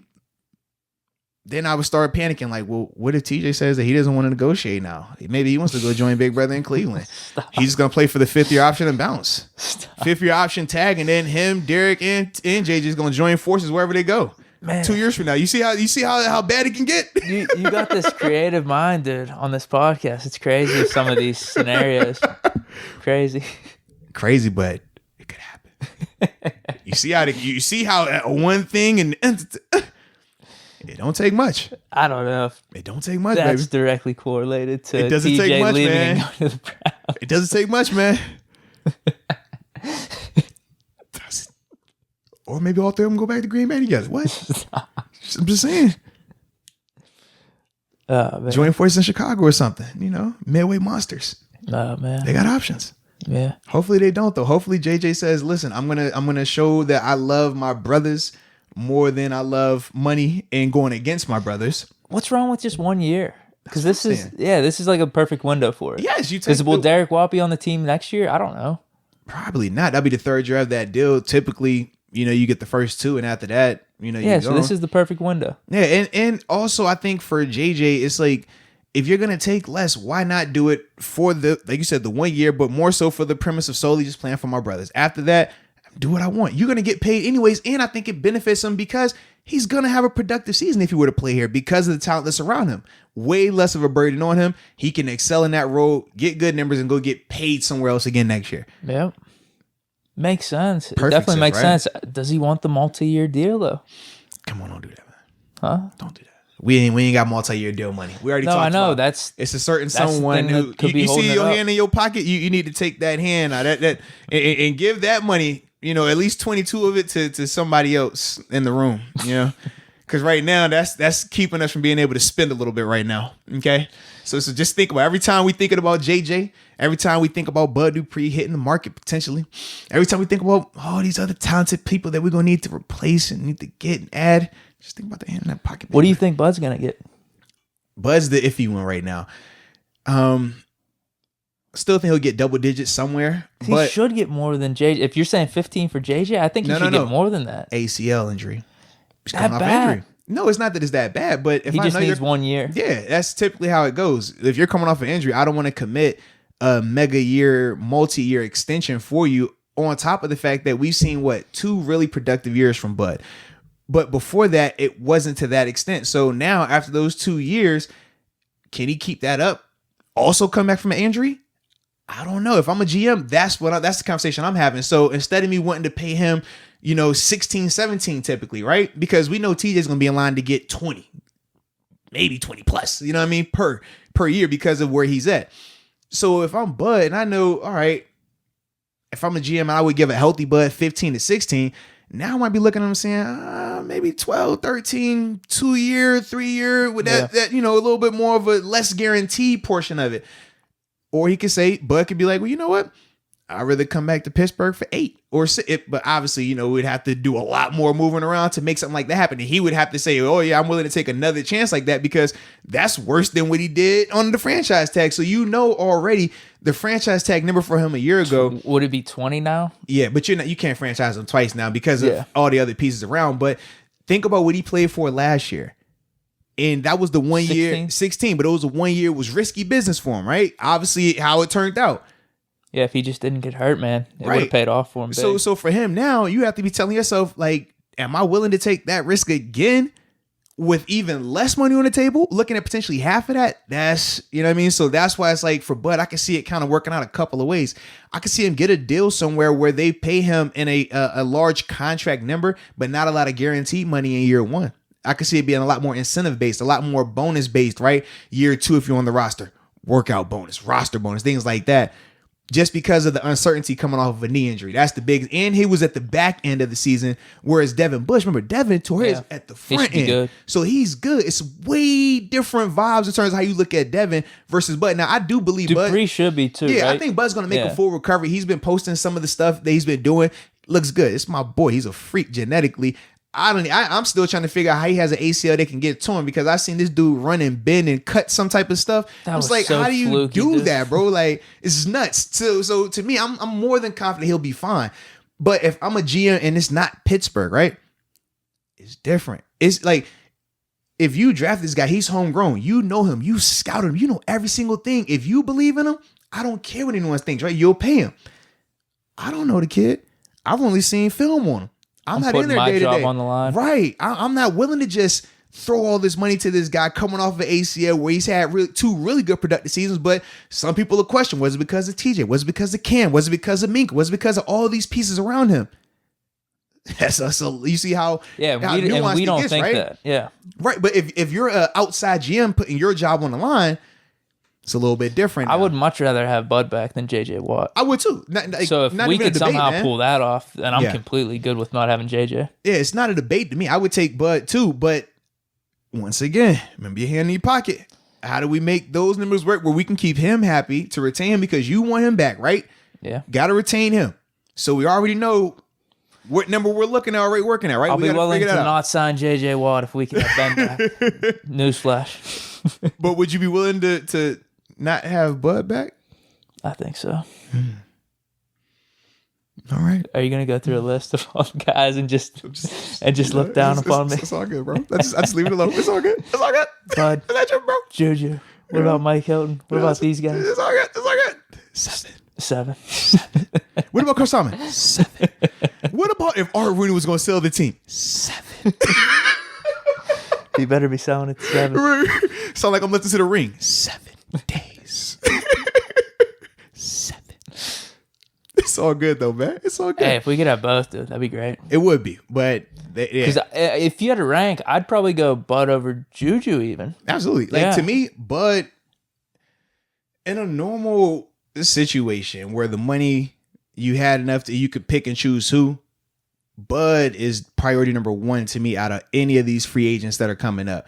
TJ isn't including that because TJ isn't a free agent. And even though they're going to pay TJ ahead of time, which they're supposed to do, you still essentially have 2 years that you can finagle TJ's contract and make him play for the low. Yeah. You got the 5th year option, and then you got the franchise tag. We know why people love him, why people hate him. We've seen instances where it's worked out. We've seen plenty of instances where it's bit guys. We just talked about one with Bud Dupree. If everything was perfect, man, I would love for Bud to come back. But I just understand how everything is right now. And with the money as it is, I just don't see it. And you can't tag him again because the number's going to be way too high. So, yeah. Yeah, we'll see. It's interesting, though. Because I thought, if you're saying 15 with JJ, I thought he would get a couple million more than that. But I guess the ACL, if you're not the Steelers, there's some things you're probably questioning then. Now, a team like Jacksonville, right? They have a little bit more. They have some money on them. They could be a little bit more willing to overpay. And a lot of times when you get those type of franchises, right, where they haven't had a lot of sustained success, or they might have had a flash, right, a short-term 1-year success type of scenario, those are typically the teams that will be a little bit more aggressive because they're not going to be able to just use the brand to get free agents. It's not as attractive. Like when you say Steelers, Cowboys, Packers, Patriots, like it's certain teams just from a branding standpoint. Yeah, I'm willing to listen. And there's other teams you're like, you're going to have to pay me to consider you. Like, you know what I mean? It's in those teams, they understand that. And typically they what? You seen Jacksonville, Malik Jackson, Calais Campbell. I mean, you can go down the list. Paul Posey, they were just paying everybody, right? And sometimes it would stick. Sometimes, all right, 2 years later, get him out of here. A team like that could definitely pay Bud what he's supposed to get, even with the injury. And if it works out, great. If not, then he will be, hitting the market again in a couple of years. But that's more than likely what I see for him in terms of him getting paid. I just don't see him, and I wouldn't want him to. Like, if he was asking for advice, I'm like, Bud, don't come back for anything less than double digits, bro. It's not worth the risk. Yeah. Because you've seen that, and you've already proven yourself now. 2 years, you've shown that. You've shown enough. 10 or more from here on out. That's the model for you, man. Like, that would be my mindset for him, and I still think 10 is low end. Oh yeah, like without that's solely because of the ACL 10, but that's still low end for him, man. So I just don't see it happening here in Pittsburgh right now. Unfortunately, I wish though. Now we got some more news, huh? Yes, we do. We had mega trade news today, man. Was I onto something with this one? You were, man. You were. So earlier today, the Indianapolis Colts and the Philadelphia Eagles came to an agreement on a trade. Carson Wentz, the former number 1 overall pick, just signed the mega deal out of North Dakota State, was just traded to the Indianapolis Colts for a, let me get this right, a 20. Nope. This year. I got you right here. We ain't gonna play that game. Hold on. Let me guess. This year, 3rd round pick. Next year, conditional 2nd, depending on the snaps he plays. Could go up to a 1st. Or if the snaps I think, decrease by 5% and they make the playoffs. Yeah, so you're right on it. So here we go. The Eagles will receive the Colts 2021 3rd round pick and a conditional 22 2nd round pick. And the 2nd round pick can turn into a 1st if, this is your part right here, if Carson Wentz reaches 75% of the offensive snaps in 2021 or 70% of the offensive snaps and the Colts make the playoffs. Doesn't make sense. Not at all. If that's what compelled them to make the deal, good for them. Who won? The Colts. It's not even close, man. The Colts won. So check this out. You ready for this? Colts still got their 1st round pick this year. They get Wentz for peanuts, okay? They don't have his cap. Still the contract. They don't. Wait. Philly has check this out. They made history. I didn't know this. Philly made history today. Not only did they trade Wentz, but they have officially taken on the largest dead money cap hit in the history of the NFL. Just for this season. $33.8 million in dead money the Eagles have to bite because they traded Wentz away. Just for this Just season. for this. Uh-huh. They'll have to pay him the $30 million the following year. Yeah, so his contract, and I could pull up his numbers for what the Colts will be paying him this year for 2021. Here we go. Wentz will make 25. Essentially nothing. Yeah, but the reason why the reason why the Eagles are on the hook for 33.8, the bonuses. When he signed his deal, they had already paid that money out, similar to what we're dealing with here in Pittsburgh with Big Ben, right? Okay. Even if you cut him, if you trade him, whatever, you still got to have this much hit. That's the same situation that's going on with Philly. So what's Philly. he going to have the following year or so? So I haven't looked into the following years after that, but in the 20 range? Max at best. Okay. But this is the thing. That's what the Colts would be paying him. Yeah, but this is the thing. So, but with the Colts, though, they can essentially, and I want to say next year, they can cut him and cut bait clean. Yeah, because of where the contract is. They could be able to cut him. Nothing. Anything. They could cut him and just wash their hands with it because of the bonus money that was already paid by the Eagles. So the Colts, that's a major win for them, man, in terms of if he comes out and balls out, which I think Frank Reich, the connection. Well, that was the MVP caliber season, right? But the Colts, we talked about, the Colts roster is loaded. They have O-line, they got receivers, they got running backs, they have defense. Carson Wentz, now all you got to do is stay healthy. Well, yeah, because they were talking about Stafford going there. If you could just get a quarterback, if Wentz could just be what he was even last year, not even the MVP type of season, if he could be a top 13, 12 quarterback, then yeah, Colts should be a good team. Colts could be really good. I did not know that about the cap hit. Yes. Because initially I was thinking, wow, the Eagles fleeced them because I thought the Eagles would actually have to almost give up more just to get rid of Wentz because of the cap hit. This is what I'm with you then. This is what we call mismanagement. And why, when we talked about, this would have been probably a month ago, we had a conversation, we're talking about the whole Doug Peterson at the end of the game scenario. And then it's like, well, who would you choose, Peterson or Wentz? Peterson or Wentz? And they got rid of Peterson, right? And initially we all thought, well, okay, you got rid of Peterson, you're going to ride with Wentz. And I was like, I don't really agree with this. I think that Peterson was the more effective person throughout his tenure. You look at all the success that he had. The only negative you had was this year was when he benched Wentz and then the last game of the season. But if those two scenarios are enough to outweigh the Super Bowl championship that he won with the backup quarterback, the multiple playoff wins that he's had with backups in, think about the injuries that team has always dealt with, especially under Peterson, and all that success, and those were the two reasons why you got rid of him. That's a terrible decision on your part by the GM, by management. That's the first part that was an issue. But then to add insult to injury, not only do you get rid of the coach, but then you trade away the quarterback that you supposedly were keeping over the coach. And then after you trade him away, you're going to have to eat $33.8 million in dead money. So now you don't have the quarterback. But now, instead of being able to put some pieces around Jalen Hurts, now you're going out there and you paying $33.8 to a phantom. $33.8 to a nobody on the field right now. Think about how many pieces you could get in. We talked about what we could get for the Ben, for the 20, for the 41. Imagine what you can get for that. This is crazy. And now I feel bad a little bit for Jalen Hurts. I said, man, it would have been nice for him if they would have had Peterson. Because he looked pretty good. Yeah, but for me, I feel like Jalen's going to have to be very careful because he could easily fall into a Sam Darnold, Josh Rosen, Dwayne Haskins situation where you're caught between two different regimes and two unsuccessful seasons. Were they picking 6, right? Yeah. 5, 6? New coach.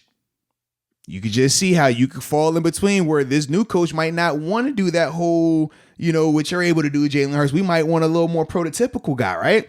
You can just see how difference of philosophies. Now you take a guy at 6. What we looking like here? Now you moving Hurts somewhere. Now if Hurts in the back, like you can just see how, and it's happened recently. It's happening.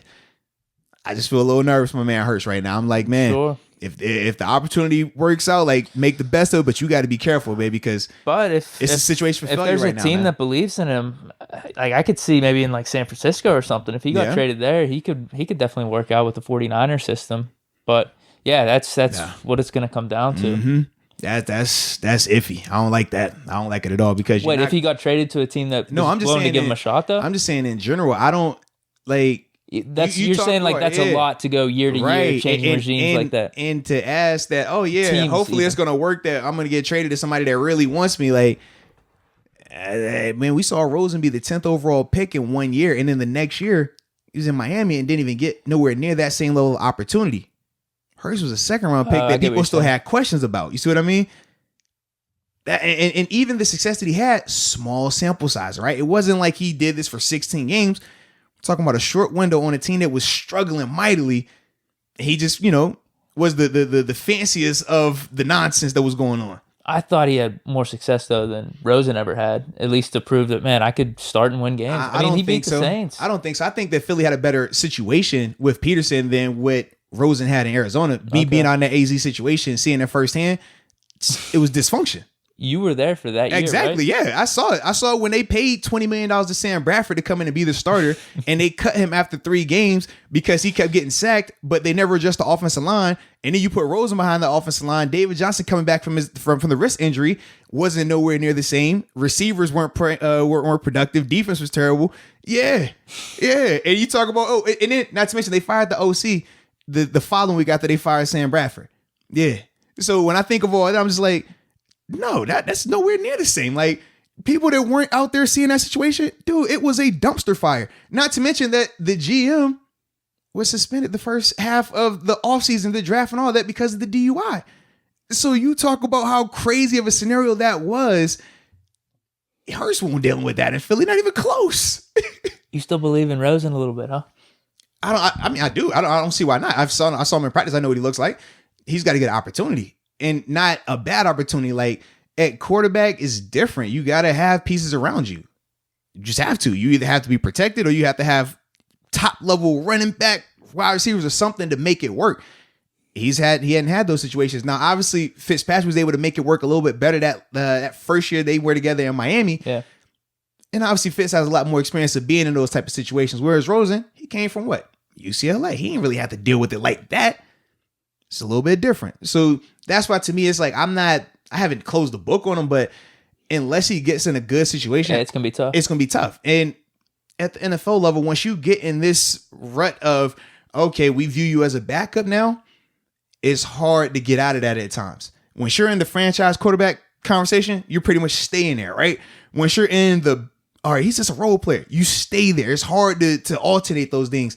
And with Rosen, if he doesn't, get an opportunity in a preseason to like light it up, they're going to view him as what? Oh, you're a depth guy. You're a rotational guy. You're, second, third guy at best. So. Yeah. I see what you're saying. It's crazy, man. So I'm with you. Yeah, I think the Colts won the trade. Dude, Colts. All you're saying with this cap hit. 33.8, the most in NFL history. Because I was initially thinking Eagles. I thought, wow, to get those picks, to get rid of Wentz, and he's off your books. You know what? That would be the equivalent of if we were able to trade Ben and someone took on the 41 for us, and we got a second and third back for it. We'd be over here. Oh my gosh, how did that happen, man? Well, in this case, it could be a first. Yeah. I mean, the percentages is probably leaning more than being a first. I mean, who's beating him out of Indy right now? Yeah, because all he needs is the 70%. Right. 75%. 75. I mean, that means just on its own. Yeah, so you start what? 14 games, 15 games, you good. Yeah. So he'd be all right. He gonna get that. But Man, maybe you think we could call Philly and see if they'll take this 41? Stop it. It's not that far. We could road trip it. We'll drive it. We could drive them. Nah, what you want to rent? We could rent like one of them big like Sprinter buses. Y'all got a whole bunch of room to just kick it, conversations, pick each other's brains. It's cold outside. I'm not trying to do any of this traveling. You sure? No way. Or we could take the train, right? Because it's right across the state. We just Nah. You sure? Good. No. I'll pay for everyone's food. You, Ben, I'll pay for all y'all. If Philly could give us a third round, conditional second round, take the 41 on top of Winston's 33. And, hey, man, dog, we good. No way. Nah, you ain't feel it? All right, just check it. No way. Is that it? I feel like it is right now. That's fun, though. I do have one of those little like hot topic things we did last time with the AB. Mm-hmm. It should be a little bit quicker than the AB thing. So, floating around TikTok. Here we go. Like, who's the GOAT? And they go off jersey numbers. I think they've been doing it across all sports, but I thought, you know what? Why don't we do football? So what if I name 4 right off the bat, numbers, and I'll list some of the players that have that number, and you tell me who's the GOAT with that number. Okay? All right, hold on one second. I'm excited about this. Jeez, football numbers. All right. Number 1. You ready? Okay. Do we want kickers and punters? Do you want to include them or not? Man, whoever you want. Whoever you think are the top guys with that number on. Okay. Let's do it. Warren Moon. I was about to say he got to be first, right? That's going to be the first name you drop. Dude, I mean, you got to pick. You got to let me know who the GOAT is. Cam Newton.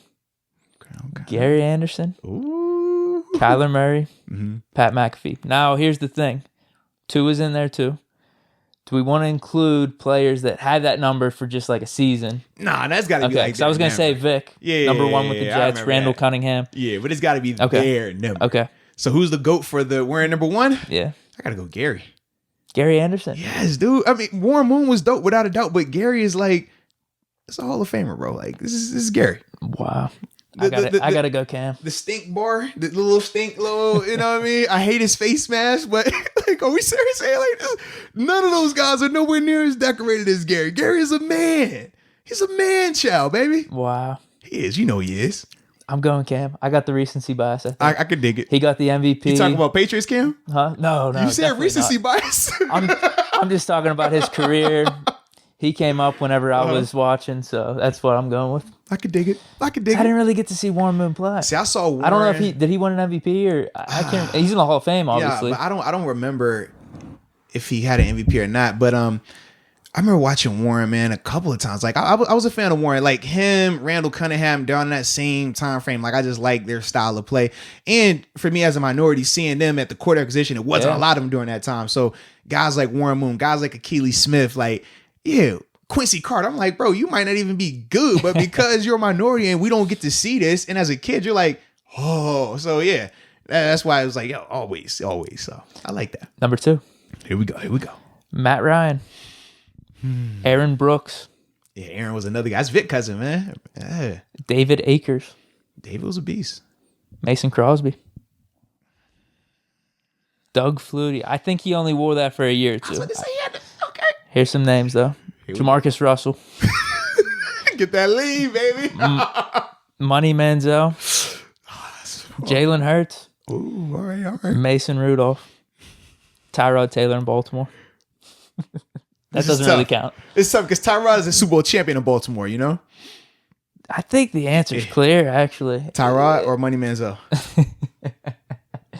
I think it's Matt Ryan. As much as you don't really want to say it. I'm going Akers, man. Really? Give me Akers, man. I don't like quarterbacks getting all the love. I don't care about them like that, man. All right. Yeah, Akers is more effective throughout the duration. I'm going Matt Ryan. All right, number 3. So we got 3 and number 4. Okay, here we go. I think these ones are going to be too easy. Uh-oh. Number 3, Russell Wilson. Okay. Bobby Hebert. No clue who this dude is. I think he made a Pro Bowl or 2. Daryl LaMonica. This dude actually is very decorated. A lot of like Pro Bowls, all pros. What year? I don't know, dude. Like 50s, 60s. I was about to say, bro. Yeah. Carson Palmer. Jameis Winston with the Bucks. Ooh, 30. John Kitna. Kitna was all right. Jeff Reed. Jeff Reed? Yeah. Oh. Derek Anderson. Okay. EJ Manuel and Shout Drew out Lock. to EJ Crib. Why do I feel like you keep bringing up my kickers, bro? Like I'm not liking. I done picked 2 kickers, and you're just gonna make it look like I like kickers. I don't like kickers. You're gonna pick a third one. I like him a little janky. You know that, man. Does he have 2 rings? I think he does. I think he won in 08. Yeah. I mean, he showed us the 2 rings. We saw him. He showed it. He was like, boom, I got the rings right here. Yeah. I like my guys a litle edgy, you know. Russell Wilson a little too clean cut for you. Just a little, you know. If we're having a function for the family, for the kids, if we're having a function, you know what I'm saying, and we're doing good, like he's my guy. If I need a face of a franchise, Russ. If I need someone to talk to my daughters, Russ. Who's your goat though? Give me that spike hair dude, baby. Get it to me. Yeah, Mr. Reed, I need you. And extra janky too. Don't hold nothing back. I'll be a little more plain Jane with this one.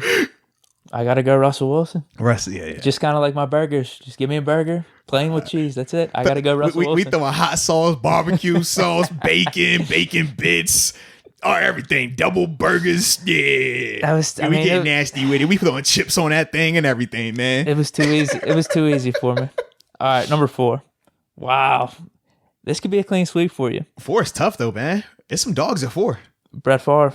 Some dogs at 4. Jim Harbaugh. I was about to say, that's who I was thinking of. I thought Adam Vinatieri. You trying to make me have all kickers? Oh no. Derek Carr. Dak. Deshaun Watson. Hey now. On the rise. Hey now. Kevin Colbert. Little Steeler action. Byron Leftwich. Kevin Colbert. That's the okay. Yes, that's what we got. That's what we got for number 4. Unless I'm missing someone. Jeez. All right. That's a tough one. Run that back. Let me get that back. Hold on. Because, I remember Harbaugh. I'm not going to lie. I was actually a Harbaugh guy. I was a fan of him. The Colts. Yes, I low-key was a fan, bro. Brett Favre. Jim Harbaugh. You know the nostalgia with Favre. God. Adam Vinatieri. Derek it's Vinatieri, baby. It's Vinatieri. Deshaun Watson. Kevin Cole. Byron Leftwich. Leftwich just got him a Super Bowl as the OC, revitalized Brady's career. If it wasn't for him, Brady would have been retired, falling off of a cliff somewhere. Vinatieri, though, we know what Vinatieri can do. He done saved how many careers? He done won how many brains? I mean, that dude was a dog, but now the recency bias. All right. He's going to be my granddad, but all right. Let me think who else. Favre, but it's Favre. But you know, me and him, I don't know. Is it beef? I don't know. He's not. I don't think you look up to him like a lot of other people do. He ended his career. It's a different. It's different. Yeah. All right, but I can't go Harbaugh. I just can't do that. I can't go Harbaugh. All right. It's Jim Harbaugh. It's gotta be Dak, right? Come on. Nah, man. Give me Favre, baby. It's Favre. You were thinking Vinatieri, huh? I wanted Vinatieri, honestly, but I can't give you all these kickers, man. Yeah, you can't go Vinatieri is up there, 4. Though. Yeah, but Favre is 4. That's 4. Yeah, Favre is 4. Vic is 7. Like, it's certain numbers that. Oh, see, 7. That'll be an interesting one. For who? All right. I told you the story. You already know the story.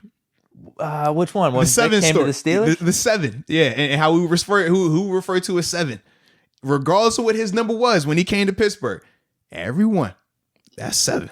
Dude, trust me, I got the utmost respect for Vic. But you know Ben's my guy. No, I'm with you. Ben is the guy, without a doubt. But I'm just letting you know firsthand. Once he came here, different number. Ben became Ben. Vic was always 7. We was like, oh, y'all see 7? That's 7 right there. And we was like, who? No. Not who. It was never a who. It was that 7. And it was like, oh, y'all see Ben over there? It's different. That's all I'm saying. I get it, dude. I'm with you though. I know you feel, but. No, but here's the thing. Yeah. Actually, Vic was, Ben was my favorite player. Yeah. Dude, Vic was probably number 2 whenever I was a kid. Was electric, bro. It was crazy.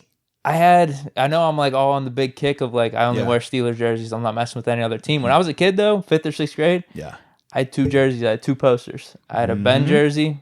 I had a Vic jersey. I had a Ben poster. I had a Vic poster. Oh yeah. So trust me. Oh yeah. If it wasn't for Ben, I would say Vic. But Ben's my guy. And you gotta think, Ben's your guy. Vic from 5 minutes from my hometown. Oh, you feel me? Legend status. You grew up and you're just no. I don't want to be the NFL player. I want to be Vic. I want to do what he does professionally. Yeah, your whole time playing. You were all state. Oh, that's cute. Oh, you went to jail. Oh, that was cute. Oh, you was playing. Oh, that's cute. You ain't Vic though. You know what I mean? Like, regardless of how big you get anywhere, you go back home. Is you Vic or are you AI? If you're not one, like it's yeah. So yeah, because if it wasn't for Ben, my options would then be probably like Vic or Elway. Yeah. I would go Vic. So Ben's my guy though. You know that. So I got to go with Ben for 7. If Vic is my guy. I own multiple pair of Vic shoes. I had Vic Those were cleats. sick. I've wore Vic cleats collegiately. Yeah, it's different. It's no debate for me. It's only 1-7. I don't even call Elway 7. I call him Elway. I'm just telling you. Man, I think that's it. That's the 4 numbers. You got to bring more numbers next time too. We got to keep 4 numbers every time. It's up to you. Yeah, I'll bring more. Let's do 4 numbers next time too, man. I like that. That was 4 fun. Or 4 or more. I'm saying next time we'll do a different 4, right? Or we could just keep climbing this thing. Or you want to do 6, so then we have 10 total. What do you mean? Is that what you mean? No, I'm saying like so next just episode, like more. we just keep bringing. Do the next set. Do the next set. We'll do the next set. 5 to 8. Absolutely. Make it like the nice numbers. We won't have to get in. I mean, unless it's like 50. Like you can do 50s. Oh yeah. But when you start getting to like the 60s, I don't know if like. I don't know. But I think there might be like as long as there's like 2, 3, or 4 names that are recognizable that might be a debate. Yeah, that's it. I like it. Just think with that. I mean, honestly, those numbers are popular. Yeah. It was really only 4. I know you said who'd you say for 3? You said Reed. Yeah, but it's Wilson. Like we know Wilson. Yeah. But probably like when you think about your 5s, 6s, 8. Dude, those are bare numbers, actually, I think. Who's 5? Garcia.